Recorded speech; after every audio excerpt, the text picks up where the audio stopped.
तो दोस्तों आज का टॉपिक है कि सामाजिक, धार्मिक और सांस्कृतिक सुधार में जो आंदोलन हुआ हमारे यहाँ उसके बारे में हम देखेंगे। तो पहला है, भारतीय पूर्ण जागरण का जनक किसे कहा जाता है? तो भारतीय पूर्ण जागरण का जनक राजा राम मोहन राय को कहा जाता है। और यहाँ पे हमारा राजा राम मोहन राय को भारत में सुधार आंदोलन तथा भारतीय राष्ट्रवाद का जनक भी माना जाता है। यहाँ से हमारा इम्पोर्टेंट क्वेश्चन बनेगा राजा राम मोहन राय के बारे में। तो राजा राम मोहन राय किस शिक्षा पद्धति के समर्थक थे? तो पाश्चात्य या अंग्रेजी शिक्षा पद्धति के वो समर्थक थे। और अगला है कि राजा राम मोहन राय द्वारा कलकत्ता में ब्रह्म समाज की स्थापना किस वर्ष की गई?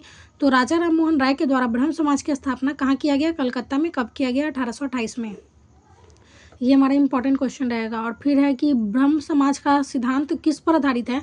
तो एकेश्वरवाद पे आधारित है। ब्रह्म समाज का जो सिद्धांत है वो एकेश्वरवाद पे आधारित है। और ब्रह्म समाज का स्थापना किसने किया? तो स्वामी दयानंद सरस्वती ने किया।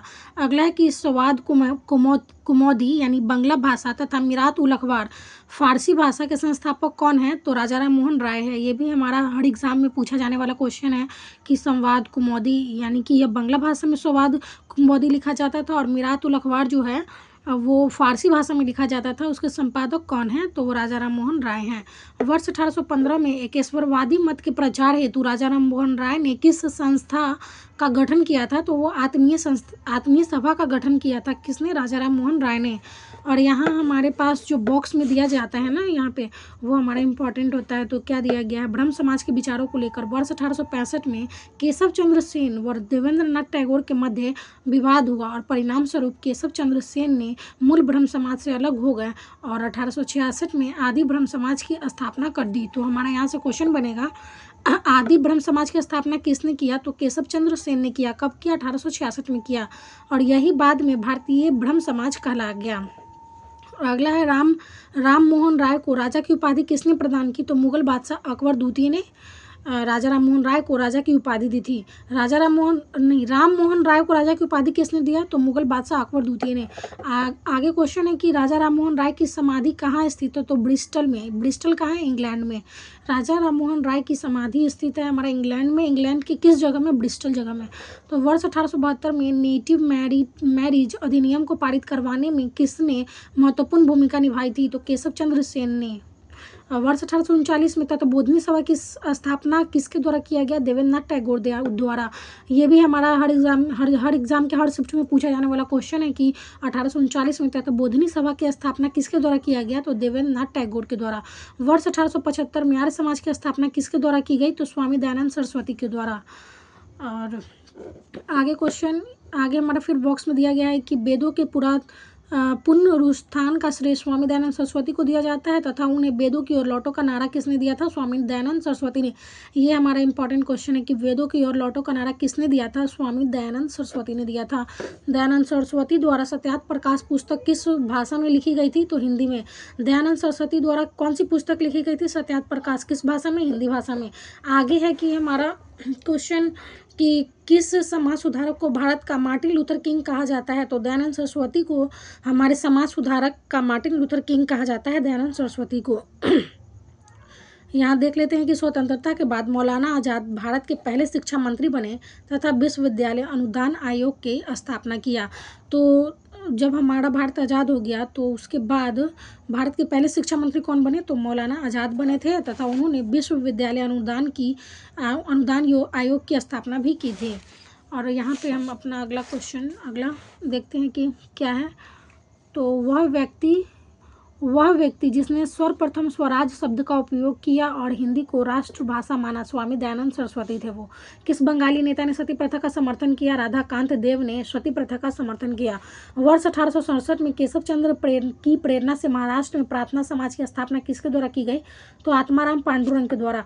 किस एक समाज सुधारक को महाराष्ट्र का सुकरात कहा जाता है? महादेव गोविंद रानाडे को महाराष्ट्र का सुकरात कहा जाता है। वर्ष 1897 में विवेकानंद द्वारा रामकृष्ण मिशन का स्थापना किस स्थान पे किया गया? तो कलकत्ता में किया गया। ये भी इम्पोर्टेंट है हमारा। फिर है अगला, स्वामी विवेकानंद ने विश्व धर्म संसद शिकागो में कब भाग लिया? 1893 में। सिस्टर निवेदिता कौन थी? तो सिस्टर निवेदिता थी विवेकानंद की शिष्या थी। 19वीं शताब्दी के उत्तरार्ध में नव हिंदूवाद के सर्वश्रेष्ठ प्रतिनिधि कौन थे? तो स्वामी विवेकानंद थे। न्यूयॉर्क में थियोसोफिकल सोसाइटी की स्थापना किस वर्ष की गई? 1875 में। भारत में थियोसोफिटिकल सोसाइटी का मुख्यालय कहाँ है? तो अडयार, मद्रास में। भारत में थियोसोफिकल सोसाइटी को किसने प्रयत्नों से सफलता मिली? एनी बेसेंट से। यंग बंगाल आंदोलन का प्रवर्तक कौन था? Henry William Derozio. और विधवा पूर्ण विवाह को कानूनी रूप से वैध करवाने में किसका महत्वपूर्ण भूमिका था? तो ईश्वर चंद्र विद्यासागर का। ये क्वेश्चन हमारा इंपॉर्टेंट है कि विधवा पूर्ण विवाह को कानूनी रूप से वैध करवाने की जो महत्वपूर्ण भूमिका कौन निभाया था? तो ईश्वर चंद्र विद्यासागर ने निभाया था। अगला हमारा यहाँ पे देखेंगे कि वर्ष 1851 में नौरोजी फरदोंजी, दादाभाई नौरोजी, एस.एन. बंगाली, आर.के. कामा के सहयोग से रहनुमाई मजदास्त स्नान सभा गठित की गई तथा सभा के संदेश को पारसी समाज तक पहुंचाने के उद्देश्य से पत्रिका रास्त जो है गुफ्तार नामक पत्रिका प्रारंभ की थी। ये हमारा उतना इम्पोर्टेंट नहीं है। अगला है कि दलित जातियों के कल्याण के लिए ज्योतिबा फूले ने वर्ष 1873 में किस संस्था का स्थापना किया था? ये हमारा इम्पोर्टेंट है। सत्याद शोधक समाज का स्थापना किया था ज्योतिबा फूले ने 1873 में। अगला है कि ब्रह्म समाज को एक ईश्वरवादी आंदोलन के रूप में आगे बढ़ाने का श्रेय किसे दिया जाता है? तो देवेंद्रनाथ टैगोर को दिया जाता है। ब्रह्म समाज को एक ईश्वरवादी आंदोलन के रूप में आगे बढ़ाने का श्रेय हम किसको देते हैं? तो देवेंद्रनाथ टैगोर को देते हैं। फिर यहाँ पे हमारा इसी टॉपिक से रिलेटेड आगे है जिसको हम देखेंगे। दिया गया है कि ब्राह्मणों को सर्वोच्चता को चुनौती देने के लिए आत्मसम्मान आंदोलन किसके द्वारा चलाया गया? तो बी राम स्वामी नायर द्वारा। राधा स्वामी सत्संग के संस्थापक कौन थे? शिव दयाल साहब थे। राधा स्वामी संस्थंग के संस्थापक कौन थे? तो शिव दयाल साहब थे। आगे है कि गुलामगिरी पुस्तक के लेखक कौन है? ज्योतिबा फूले। ये भी हमारा इंपॉर्टेंट बनेगा कि गुलामगिरी पुस्तक के लेखक कौन है? ज्योतिबा फूले हैं।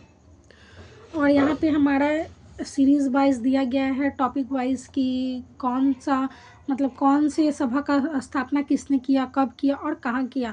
तो हम एक बार यहाँ पे नज़र दे देते हैं और सिर्फ इम्पॉर्टेंट पे देंगे। तो पहला है आत्मीय सभा। आत्मीय सभा के संस्थापक राजा राम मोहन राय थे, जिसका स्थापना आत्मीय सभा का स्थापना राजा राम मोहन राय ने 1815 में किया, कलकत्ता में किया।